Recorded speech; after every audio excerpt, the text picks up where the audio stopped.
CAPSI podcast series, Conversations on African Philanthropy.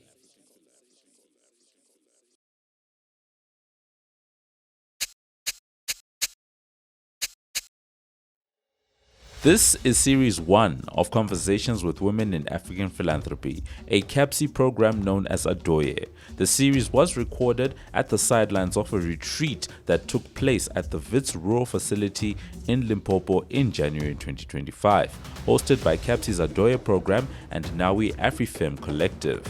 Adɔyɛ is dedicated to celebrating and amplifying the contributions of African women in philanthropy while creating spaces for dialogue, learning, and collaboration. Adɔyɛ operates under the Center on African Philanthropy and Social Investment, aligning its mission with broader goals of promoting effective philanthropic practices in Africa. Through its efforts, Adɔyɛ seeks to build knowledge, foster dialogue, cultivate partnerships, and advocate for policies that support women in philanthropy. Welcome to yet another series of our conversations on African philanthropy with me, Moyo. I'm really excited today to be joined by Jackie Asiimwe, the Executive Director and CEO of CivSource. Jackie, this is not the first time we're talking to you. I'm getting old. You know those guests that you... I feel like I'm the guest you call when you have no one else to talk to. Like, let's call Jackie again. Because, anyway, I'm always glad to be here. Always glad to be in conversation. I swear. Anyhow. Yeah. I wish it was true that we are stranded. We actually have so many to record. On the one who breaks when you need to transition into another one. Yes. Let's call Jackie. Yes, actually now you got it right. We just needed to transition to another difficult conversation, so we called you. But Jackie is very nice and great to have you again. Thank you. Always a pleasure. I wanted us to touch base again because a couple of months back we launched your book in Johannesburg, and you've had several, I would say, road trips, canvassing, but also talking about the book, Facing the Mountain. I wanted to find out what has life been after the book. Who is Jackie? Who is Jackie after the book? Wow.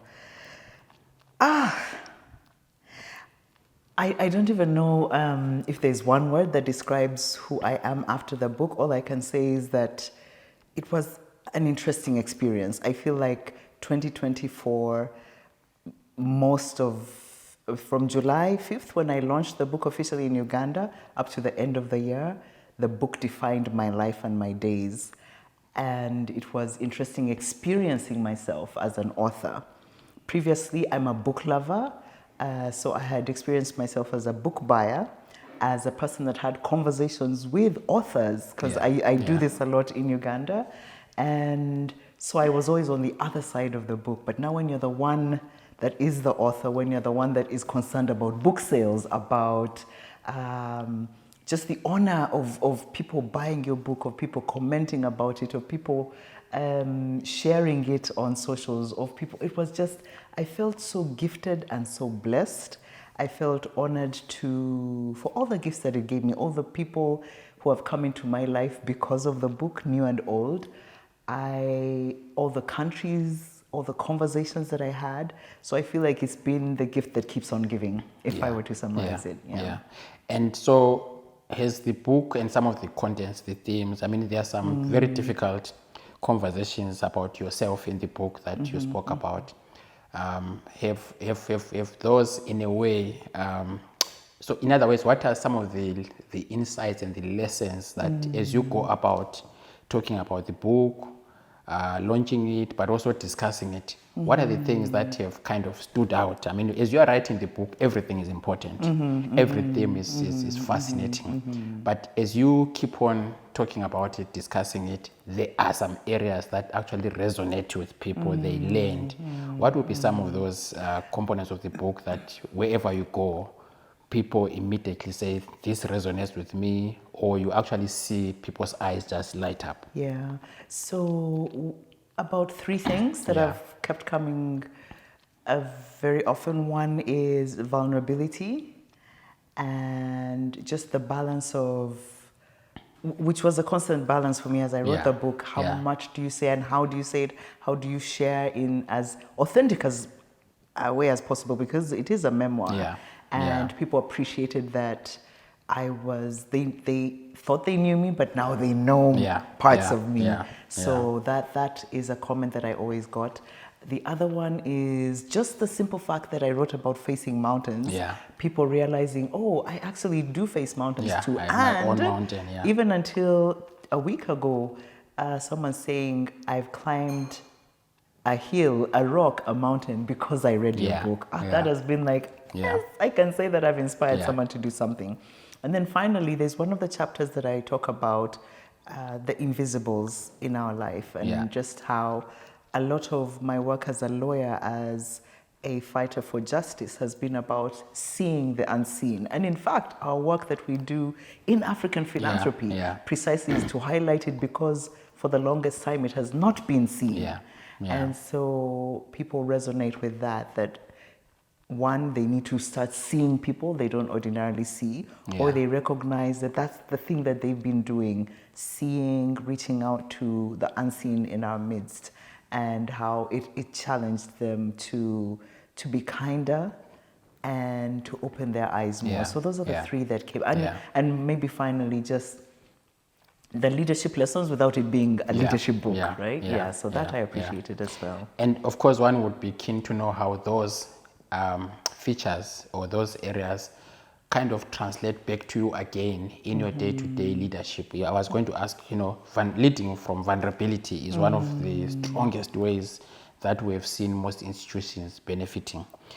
More often, we used to think that if you're vulnerable, you are a weak leader, but actually it's quite the opposite. Yeah. Again, there was always a notion that a leader has to be very tough and almost like aggressive, but we know that kindness is actually the art It's a strength. and the strength of leading. Yes. Etc. etc. How do those express themselves in your day-to-day activities, but more so in your leadership? So last year, 2024 was also rough times. Yeah. Because of what did we call it the other day? The age that I made. What was the phrase? Yeah, the woman of Of a certain age. Yes, I became that woman of a certain age. Yeah. And with, hot flushes and all the things that go with that period of my life. And because I noticed that I was experiencing changes and struggling with that transition, it's not yet over by any stretch of the imagination, but having to share with my team, not once, not twice, guys, I am going through this. In case you notice I am irritable, in case you notice I'm some kind of way, call me out, remind me, because I may not be seeing it, but also this is what I'm going through. Yeah.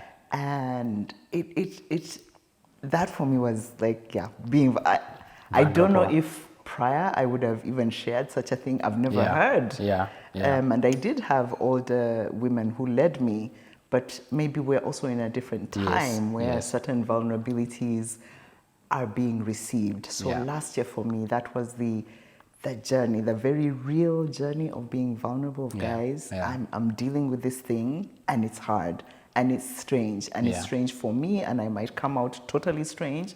Please understand me. And they were gracious and great to me, and I appreciate that. And I keep reminding them the journey is not over. I'm just starting this journey. So I appreciated that from my team, and being able to share, even with both male and female colleagues in the room. The invisibles, we have in CivSource a process that we call values champions. And every quarter, we recognize among our staff those that have embodied our values. And I loved that this time round, we actually named the values champions as the gate man, the lady who sweeps our place. There's a guy who serves us tea and coffees, and he's always the one coming to remind you, Madam, you haven't eaten today. Madam, what can I bring for you? He comes and it's lunchtime. He calls us out of our office, and in his very humble and quiet way. And I was absolutely for me, it spoke to the fact that they are seen. Yeah. And they are seen for the value that they bring, and that indeed they embody our values. In fact, and we do a quarterly newsletter. So I told our comms officer that let's actually highlight them in this quarterly newsletter, because I want people to know that we see them. We also did an end of year party, and this time we said, you're coming, you're our honored guests, because you serve us. We can't do all this work and be in all these places if it's not for you. So I felt like we injected it in an even deeper way for them, hopefully. And yeah, it's just constantly reminding ourselves, who are we seeing, who aren't we seeing yet, and how do we constantly keep our eyes and our hearts open. Yeah. So another thing that I know about writing is that it's addictive. Yes, somebody should have told me. well, no. To be fair, no. The guy who was helping me with the design and everything, because he has written books too, and that's one of the things he told me, that once you do your first book, ideas for your second, third, and other writings will come. So I thought he was just, maybe trying to be nice to me. But yes, it's actually true. Yeah. So let's deal with the addiction. What's next? What's next? So I have 2 ideas forming in my head for now. They will also be memoirs. And one is, I've always desired to write the story of CivSource. Not just for the sake of it, but CivSource as an institution that has contributed to advancing African philanthropy. And because I think this story should not go untold. Just like we're telling stories through these conversations of people, I think the institutions that have also supported African philanthropy, their stories need to be told as well. And I was grappling with, how do I write it? Do I say one day on October 1st we opened our, like how? And so what came to me, and partly because of being on Adɔyɛ, which is the Women in African Philanthropy, was to say part of what we're doing in Adɔyɛ is also seeing the unseen, the invisible giants, as Kumba calls them. And so I thought to myself, this story actually starts with my grandmother, and maybe in fact my great-grandmother, but I didn't meet her, or met her a very short period of time. But yeah, just to trace the fact that my grandmother taught my mother generosity, who taught me generosity, and one of the ways that now this has become expressed is through an organization called CivSource. So I want to trace what I've called 3 generations of generosity, but really as a backdrop of telling about the work of CivSource. So that is one. The other is, in my other life, I've been an activist. Talk about those that are on the streets, contending with police, running away, going to bail people out of prison, visiting human rights defenders, hiding them in our homes, all those things. And I want to tell stories of my activism, also as a contribution to the time and energy and money and effort that I've spent in advancing human rights and justice and women's rights. So those are the 2 that are percolating in my head. Who knows what else will come? But I'm actually fascinated by the story of CivSource and how it's gonna turn out. And the reason is that there was a time when I think we're trying to develop a strategy for the Southern Africa Trust, and we're asking questions about what kind of an institution we want to build in this given moment, etc., etc. And we brought in a creative, Dion Cheng. He runs something called Flux Trends. So we brought him in, and he brought a team, and one of the things that he did was to put us together as the team and start asking us questions like, if the trust was a person and it had to go for dinner, what would it have? What drinks? What kind of wine, etc., etc. Wow. So we started looking at an institution from that perspective, and so the thinking around institutional building, institutional life, took a complete meaning. I'm going to use that. Can I borrow that? And in fact, I mean, if need be, we can even invite Dion to have a conversation with you. He does this beautifully with corporates. He sits on our advisory board. So he really helped us to understand an institution to be that entity with a soul. Yes. And if we look at it from that perspective, then telling a story of an institution makes it easier, and it takes it away from, almost like soulless. Yes, this impersonal thing, right? To something that has life, something that has feelings, etc. And so I'm really looking forward to seeing that. So and that those feelings are not even just of those that are here present. Because my grandmother is now deceased. Right. So it's even like a sum total collective of our ancestors, of those that have gone before us, of those that are no longer here with us, right? So yes, we are the living souls now, but we are connected backwards and forwards, even to the souls that are to come. Fascinating. So we look forward to that, and I'm hoping that's probably something that you are thinking about while here at the moment. We are shooting this here at the rural facility, West Rural Facility, because we have this retreat where different women from different spheres of life, geographies, started the year thinking about writing, and you are one of the participants.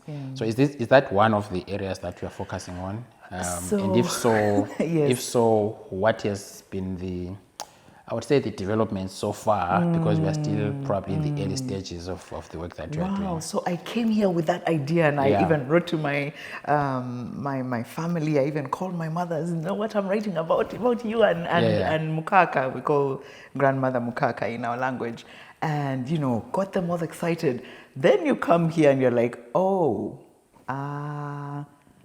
sat down the first and second day, and I'm like, what do I actually remember of my grandmother?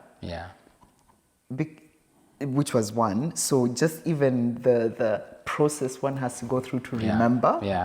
And then I remembered, you know what, I can't do this without doing interviews. There was a whole session where we learned about interviews and interviewing. And, so just the process of being here to remind myself that no, a book is a process. We are here for 2 weeks. It has maybe helped me clarify even what I need to do once I leave here. So having clarified that that's a project I want to do, I'll shelve it for later. So I decided to write something that can be finished within these 2 weeks, just because we have such amazing facilitators, and I wanted them to be able to help me see through a finished product. So what I had thought I'd write is shelved, and I wrote something else for this time. So what are we working on now? So what I'm working on is another personal story. And this time, because it was so much on my mind last year, my body, in this season, that's what I'm writing about. The story of my menstrual body, remembering the very first time it happened to me. And now as it is sunsetting in this body of a 55-year-old, what am I thinking, feeling, remembering of this body that has carried me all this time? So that's what I'm writing about. Wow. I know, deep stuff. I wish you could relate, but anyhow. It's deep. But honestly, looking forward to reading, because our bodies, I may not relate to what you are saying, but our bodies definitely detect what we can do and what we cannot do. And I can also cite several of bodily stories that have either hampered or facilitated something. But what has the experience been like so far? Do you find this as a useful process? If we are to bring another group again next year, what are some of the things that we should improve on, build on, or even alter? Because I think this is just one pilot that, as you know, Koto Maseko called us and we said, okay, let's do it. But for us, we were linking it within the Adɔyɛ framework, because that's exactly where it belongs.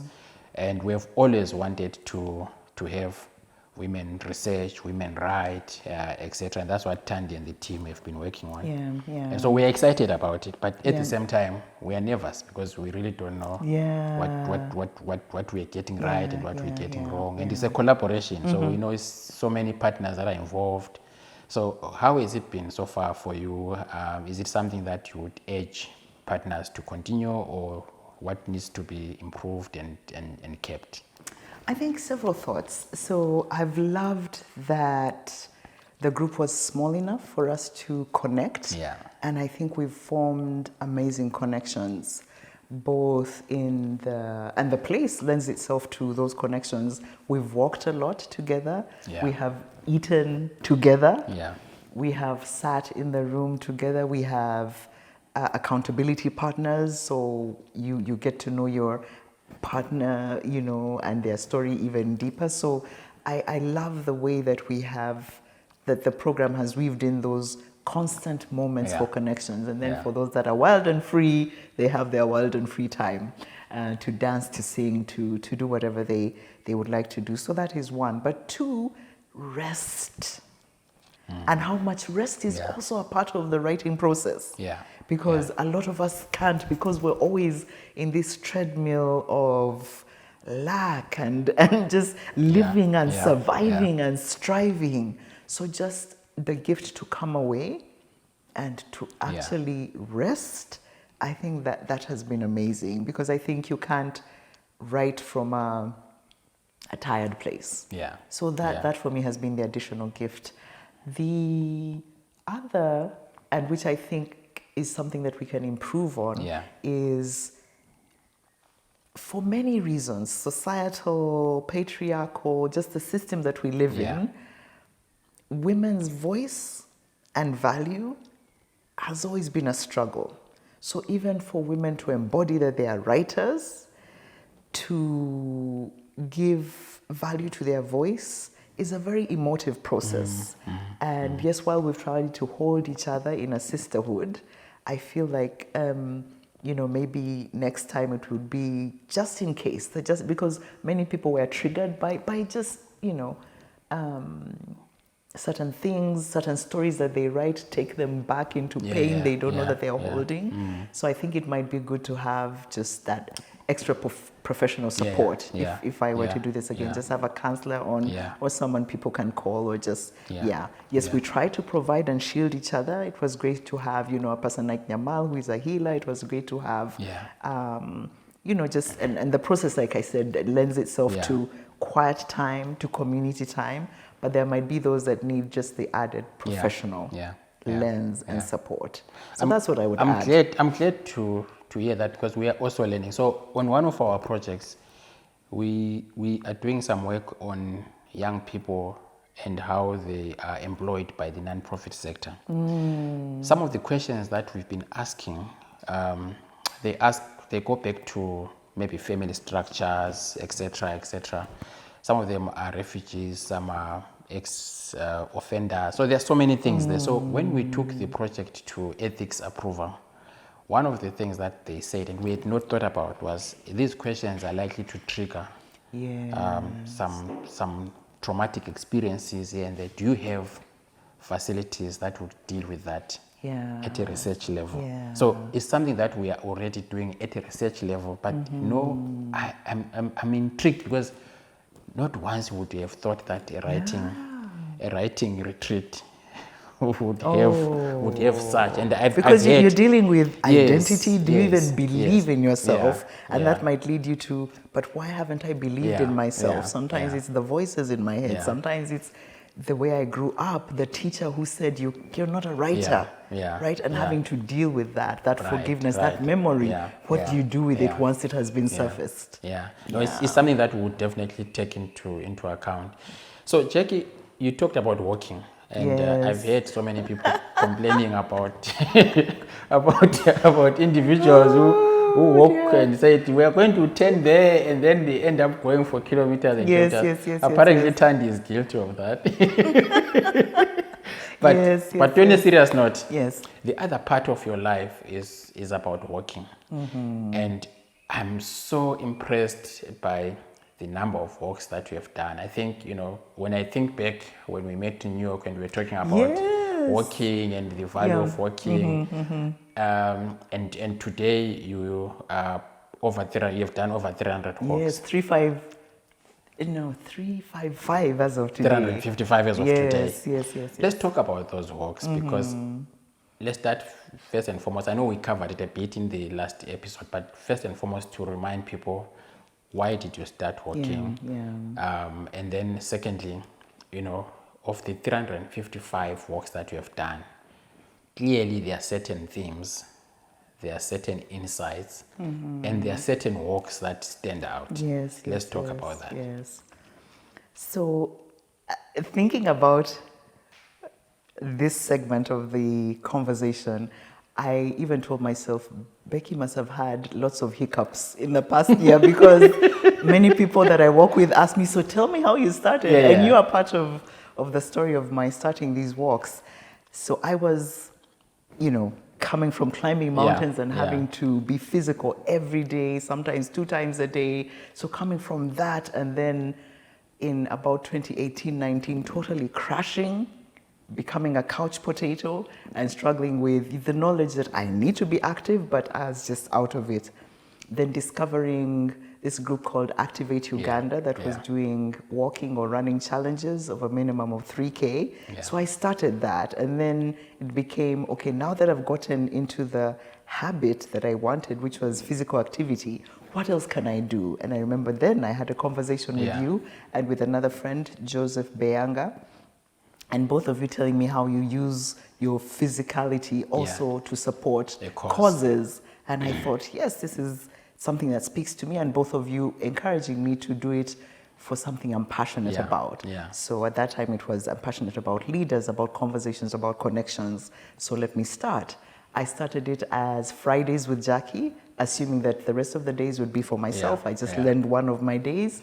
Fridays with Jackie quickly became, because people were now signing up as I was posting the stories and pictures, it became Monday, Wednesday, Friday. At some point it was every day of the week.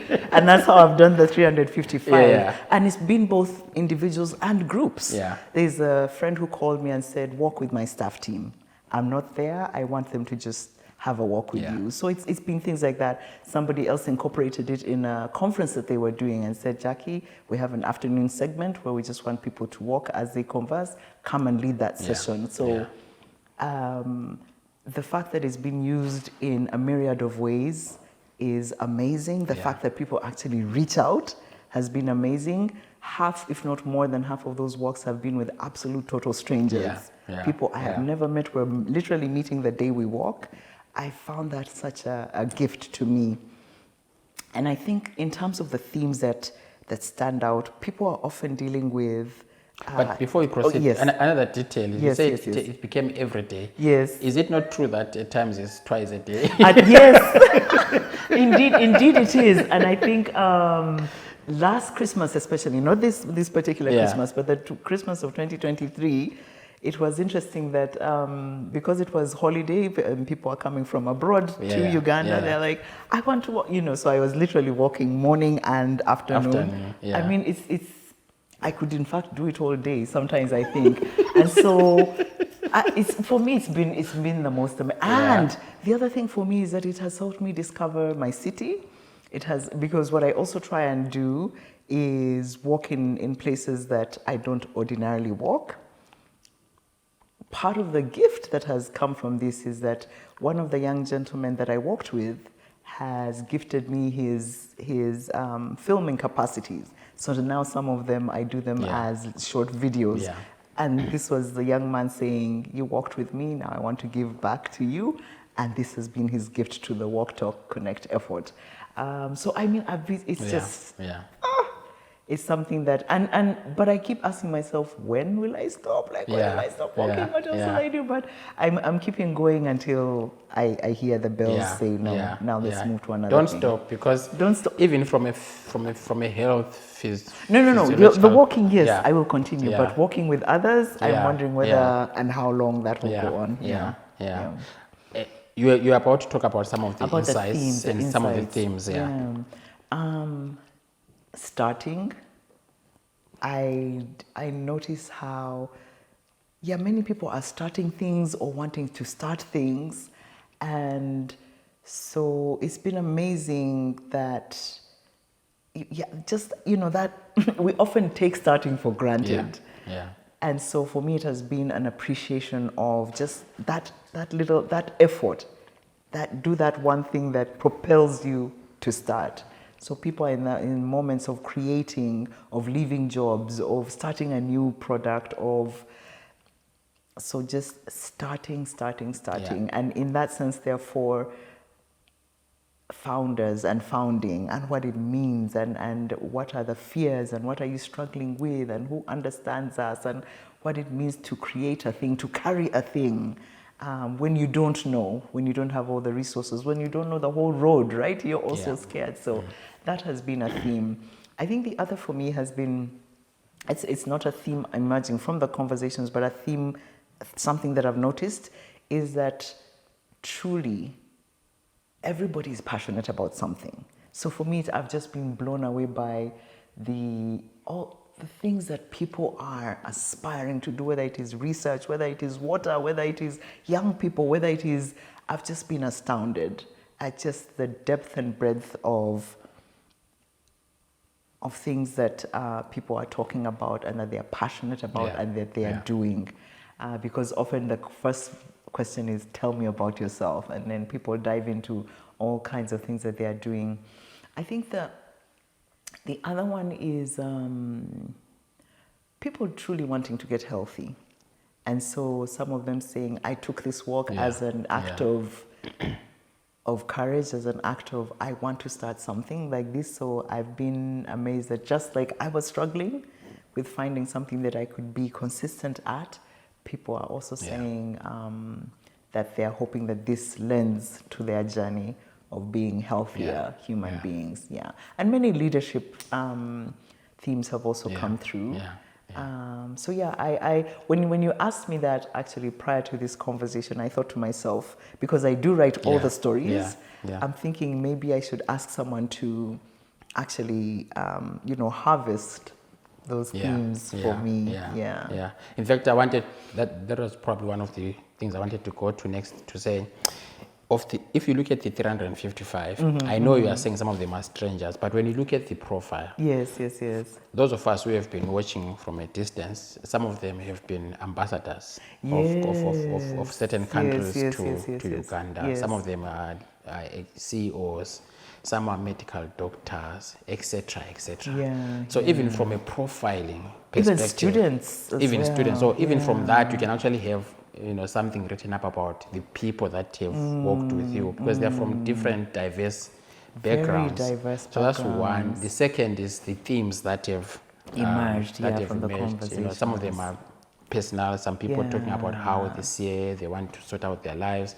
Others are on succession issues. Some are on leadership, etc., etc. So again, there's another amount of work there where you could harvest. I think it's just a data bank of some sort. I mean, 355 walks, 1 hour or sort of conversations is really something that you can utilize. In fact, I thought one of your books is going to be about the walks. I haven't. I think it's because I write about them every day. Maybe that I haven't stood far enough to say, and what can I write from this? But you never know. I think you are onto something. And then now you ask me about those that stand out. My youngest person, I think, has been 18. And this was a girl whose mother wanted to gift something to her daughter as she turned 18. And she said, can she walk with you? I'm like, what? This is a birthday gift? Oh my goodness. So that was sweet. And then all the way to the oldest that I've walked with. Oh, no, it's my dad, actually. I don't know why I thought this guy was the oldest guy I've walked with. But I remember him, 79-year-old. One of the things he said to me was, I thought you would be bored because you young people like to run. You don't wait for us. And I thought, oh my goodness, because I always tell, and partly, when people walk with me, they say, we were scared because we thought you walk fast. And I said, no, the walk is not about me. It is your pace and our conversation. So for that elder to acknowledge that, thank you for walking at my pace. and not getting bored. I thought that was like, how can we, again, going back to the theme of kindness, right? And seeing people. Yeah, He's an elder, of course he'll walk at a certain pace. The other one that stood out for me was walking with a lady in a wheelchair. And two things that stood out. One, because, no, actually prior to that, I had walked with another elder who asked me, Jackie, do you walk with persons with disability? And I wondered, why is he asking me? Yeah. And it was then that he revealed that he has an interesting eye condition where his eyes can no longer see three, and we take it for granted that as I'm talking to you, I can see the wall, I can sort of see Tandy in the background. He can't. And plus his eyesight is dimming. And so sometimes he has to use a cane, but that makes him feel vulnerable. He doesn't want people to take advantage of him. So he's mapped out a route that he crumbs. He can't walk on uneven, and I thought, oh my goodness. So how can I also incorporate people that are differently abled? So then it led me to walking with this lady in a wheelchair. And again, recognizing how, what does it mean to move, walk in a wheelchair? We even had to change wheelchairs because one of the wheels of the wheelchair she was using burst because of the friction. Because, you know, and then we went into conversations about how people with wheelchairs manage, how we can, you know, the ones that are affordable are second hand, which probably means that, you know, like it was, for me, it has been an interesting education just for me.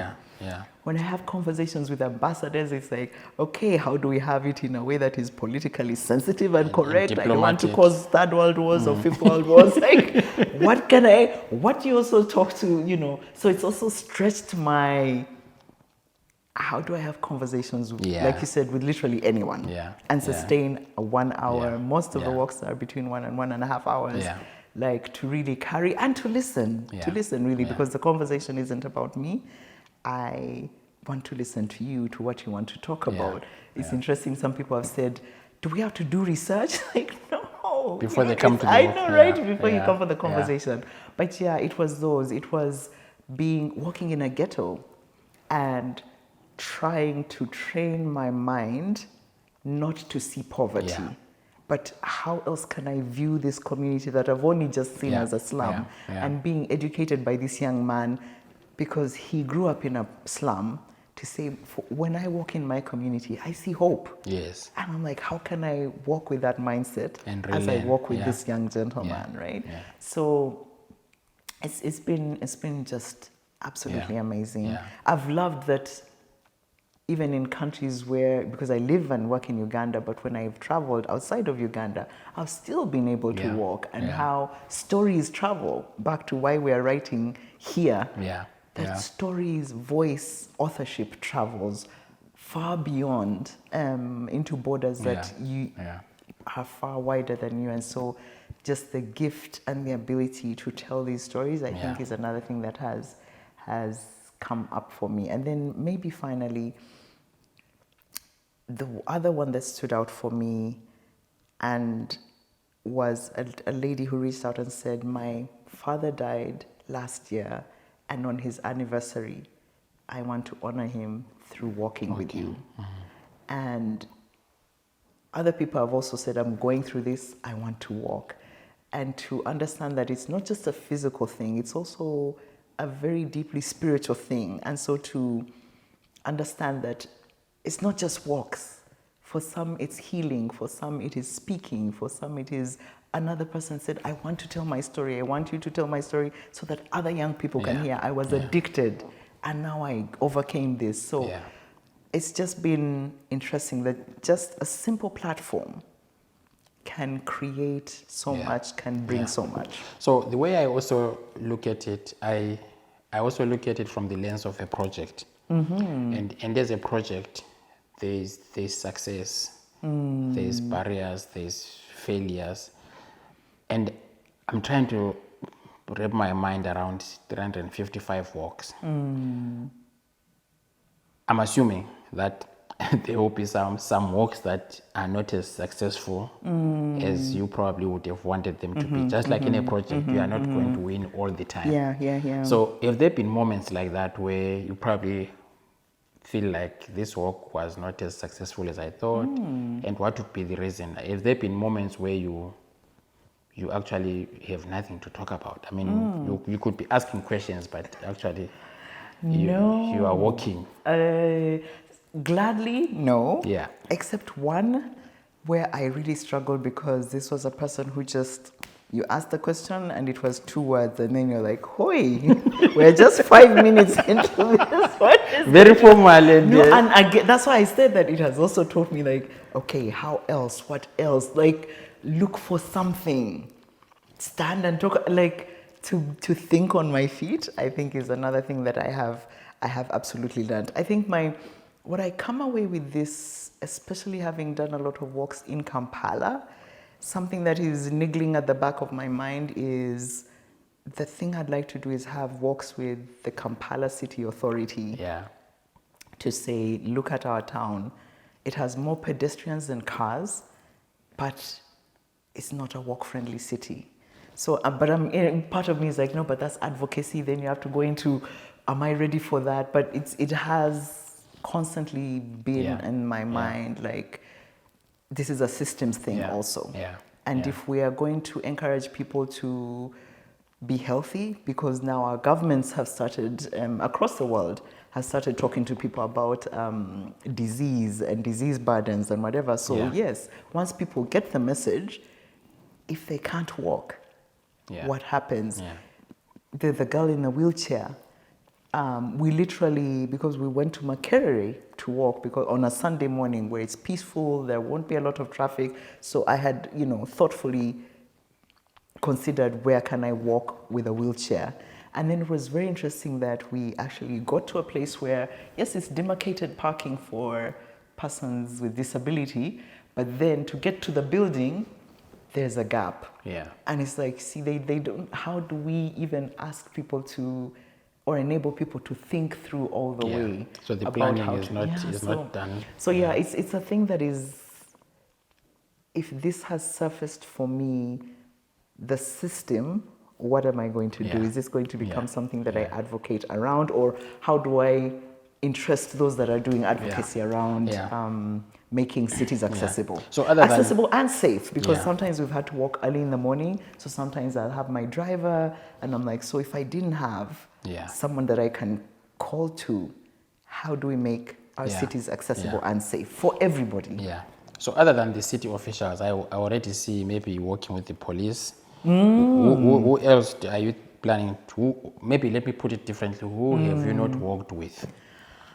So I have tried to stay away from politicians, and with a big P, because we're all political in whatever way. But and because I've also been careful, especially because it's a public platform, to say how are there some things that might be polarizing. Yeah. Or if I start down that route, then I'll have to work with all shades of, so that I'm not considered to be. So it's, and yet there are people, right? And if one or two have reached out, and I'm thinking, how do I navigate this public platform and truly make it accessible for everyone? I think that has been a thing that I'm grappling with. What do I do with this?